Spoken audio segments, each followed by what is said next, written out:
Hey guys, this is Mama Maid. Welcome back to another Coupon Topic Tuesday video.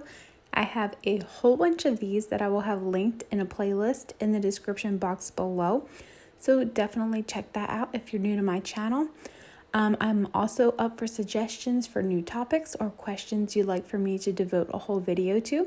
So definitely leave those also in the comments below. And let's go ahead and get started with today's topic.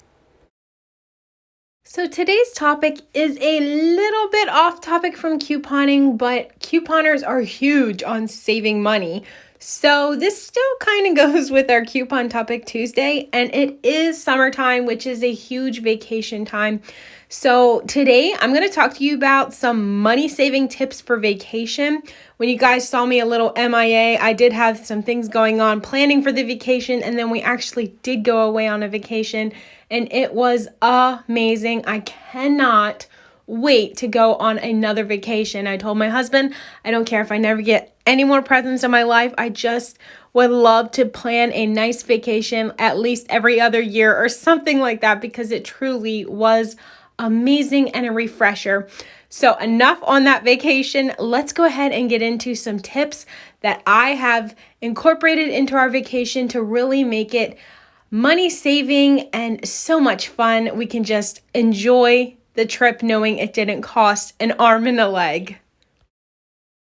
So the best thing to do, if you can, is to plan ahead, as much ahead as possible.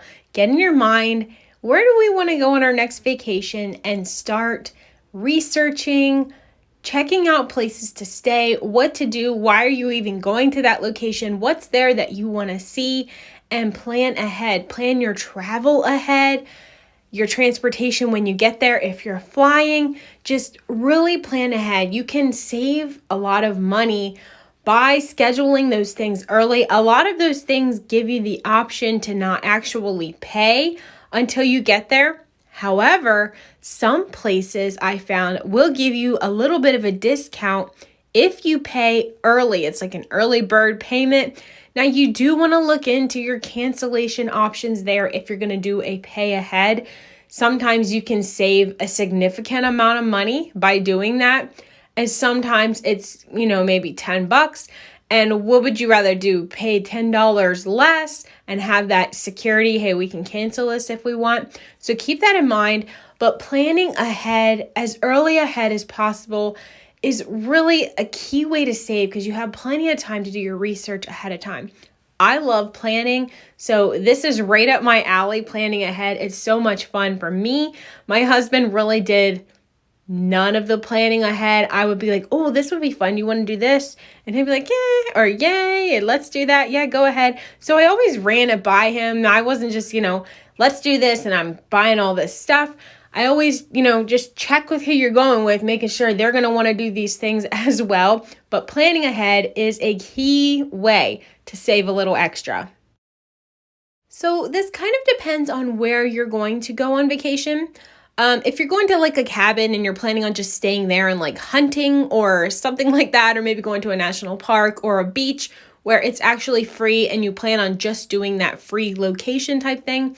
But if you're going anywhere and you plan on, going to amusement parks, even small local things, you can get like miniature golf and laser tag and paintball and other type of amusement type things. Or maybe you're going and you want to see a specific event like a ticket or a concert or something like that. There are ways to save on things like that. So I have purchased things on Groupon, and I also am a member of T-Mobile, and they have T-Mobile member deals, which a lot of companies have these like side saving money things by purchasing tickets and things through them. So check out the different things that you already pay for and see if they have any type of member benefits. I think some credit card companies actually have something like that. So just kind of look and see what you already have, if anyone's offering anything like that. But I did save a lot of money by purchasing tickets to things ahead of time. And sometimes you can even get like little meal deals thrown in there. Now, I purchased a thing on Groupon for a miniature golf place. It looked kind of cool, but it's a little like is this weird? Is this going to be lame? And just why in the world is this on Groupon? So we did show up to this one place and we were like, I don't know what this is going to be like, but it ended up being really cool. So definitely read reviews if you're like, this looks a little, I don't know, but it kind of looks cool, but it's just, I never heard of this place before. So just kind of look at the reviews and see what you think there. But you can save a lot of money by looking for these tickets and not just booking them straight through the websites. Oh my word. And don't wait till you actually go there to purchase tickets. For one thing, you have to deal with lines, and it's just so much easier to have everything there on your phone to just scan it, and it's right there. So I definitely recommend purchasing tickets in advance to save yourself some money. Even smaller things, like I said, like the miniature golf place, we had a super amazing deal on that. And I'm talking just a couple bucks per person, and it regularly would have been like, I think that place was like $17 because it had some extra things there. So just kind of look and see what the local area you're vacationing at, see what's available, and maybe grab some of those deals. My next tip is to stay at Airbnb versus a hotel. Now this might depend on what area you're going, but for us, where we were going, hotels were pretty pricey if you wanted to stay at one that was kind of decent. And Airbnbs, we looked at one specifically and we kind of just went right for it because it was a pretty amazing price. But I've already looked at where we're wanting to go for our next vacation, and Airbnbs are definitely cheaper in that area. So definitely compare when you're looking at where you're going to go. But with Airbnb, you kind of get a lot more for your money. A lot of times they will have at least, you get your full-on bathroom, right? But you also have a full-on kitchen most of the time. Some places have washers and dryers. And then some other places have amenities. Maybe they have a property, maybe a pond, a lake where you can fish, or maybe they have, pools, jacuzzis. Who knows what they have, but a lot of these places do have additional amenities. So definitely check that out. For us, it was a huge savings and we jumped on it. But I also think it's awesome that you can support an individual versus a hotel chain. No, I know there's probably companies that own Airbnbs and rent them out, but for the most part, I think a lot of it is individuals that rent out homes that they have, which is amazing. Always check the reviews. And I'm not a fan of staying at people's, like a bedroom in their house or in their basement. That's just kind of weird to me. And just, I don't know, I listened to too many crime podcasts. So that's not anything that's up my alley, but definitely check out the reviews, and just another way to save some money. So my next tip is on meals. We spent a lot of money on food, which is kind of like, it's hard. It's really hard because I'm a couponer and I know how much food can really cost when you use coupons and save money. But it was a vacation and we did save for it, so I tried not to let that bother me. However, we did take some methods to help us save a little bit of money on the food. So for breakfast, I believe every single day I had bought like Pop-Tarts, I had cooked pancakes, we had granola bars. We actually did get some donuts and we had those for like 2 or 3 days. But we did not go out for breakfast every morning. Cutting out on at least one meal eating out can save a lot of money. So that's what we kind of did. We always ate at home. Now for lunch, depending on what we were doing that day, some nights we were going to go out for a special dinner or like a big meal dinner, and we would do that at like 4. So for lunch, sometimes we would grab something cheapy, like nothing too expensive. And then sometimes I would just eat like a snack while we were out, like ice cream or a milkshake or like some fries or something like that. So maybe like snacks, like if you're going to amusement parks, maybe not plan on buying full-on meals, and maybe grab your bigger meal on the way home, because park food is very, very expensive. So that's just something that we did.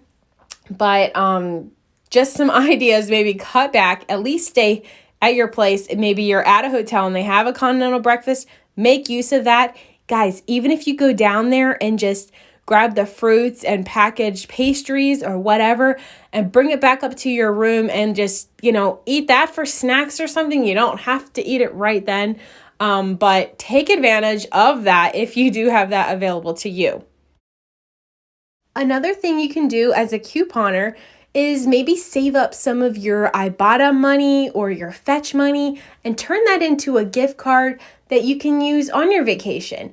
Maybe you want to stop at Walmart, so you can save up some Ibotta money, turn it into a Walmart gift card, and then use that when you go to your vacation spot. Stop at a Walmart that's local and then stop in and grab some maybe bottles of water or things like that you need. Now, I also used some of my CVS money to grab some water that we needed. Now, I was cheap. I brought my own refillable water, and we bought the gallon-sized waters to refill that bottle up with. That way we could take it everywhere we went. So that is another tip. But we walked in the CVS and I was like, wow, this CVS is like twice the size of mine. Let's go get some couponing deals. And my husband is like, no, we are on vacation. We are not couponing. So that was funny. I was kind of kidding though. I really didn't want to bring a bunch of, things I already have. Shampoo and toothpaste. Why do I need that on vacation, right? When I have 1 million at home. So anyway, guys, that was a sidetrack, but you can use some of your store money. Maybe you have some Walgreens cash or CVS Extra Care bucks that you can use because we're always getting overage on things there. So make use of that couponing money that you have on your vacation. The next tip I have is to plan a stay home day, meaning stay at the place that you're staying. Now this kind of depends on where you're staying. If you're staying at a hotel, what are you going to do at a hotel? But if you're staying in an Airbnb, sometimes you'll have a pool, a jacuzzi, maybe there's bike trails or hike trails. Maybe you're staying close to the beach and you could just walk to the beach. Maybe it's a lake and you can do some fishing, wherever you're staying. If it's possible, maybe just plan a day where all you're going to do is maybe go out to eat and you can just relax, which was amazing. I'm so glad we planned a vacation where we didn't have a million things, a million places, a whole bunch of money we were going to be spending on certain places. But staying home or staying at your Airbnb is really fun, and it really made our vacation more relaxing than running around, going here and there, doing all this stuff. I wouldn't plan the whole vacation to just stay around. That'd be kind of boring for me, but planning one day was super awesome. So the last tip I have for you is to start a saving fund now. So this kind of depends on when you're wanting to go on vacation, but if you're kind of like thinking about it, I really want to go here, start a saving fund. Maybe you're going to make a separate account for it. I personally like to do cash. So I have this little envelope that I would write where we wanted to go, and I would stick some money in there. So what I personally would do is I would get my grocery money out and I'd work really hard to save as much money as I can. And then anything left over at the end of the month, I pulled out and I stuck in our vacation fund. I did that for probably 8 months and we had a pretty decent amount of money saved up. So I'm already planning another trip where we want to go and I've already actually stuck some money in that. It just makes it exciting that the money that you're saving for whatever is for something exciting. So if you can, start saving now, and it's really exciting to see that fund grow and grow and grow, and it just gets you more excited about your vacation. So those are all the money saving tips for going on vacation that I have for you. I just absolutely loved our vacation, and I cannot wait to go on another one. I'm already saving, and I'm just so excited. We had so much fun, if I haven't already said that. So I would love to hear your vacation money saving tips. Go ahead and leave those in the comments below. I'm sure there's so many other things that you can do to save some money. So let me know in the comments. Thanks for watching this video, guys, and I'll see you in the next one. And I hope your vacation is amazing.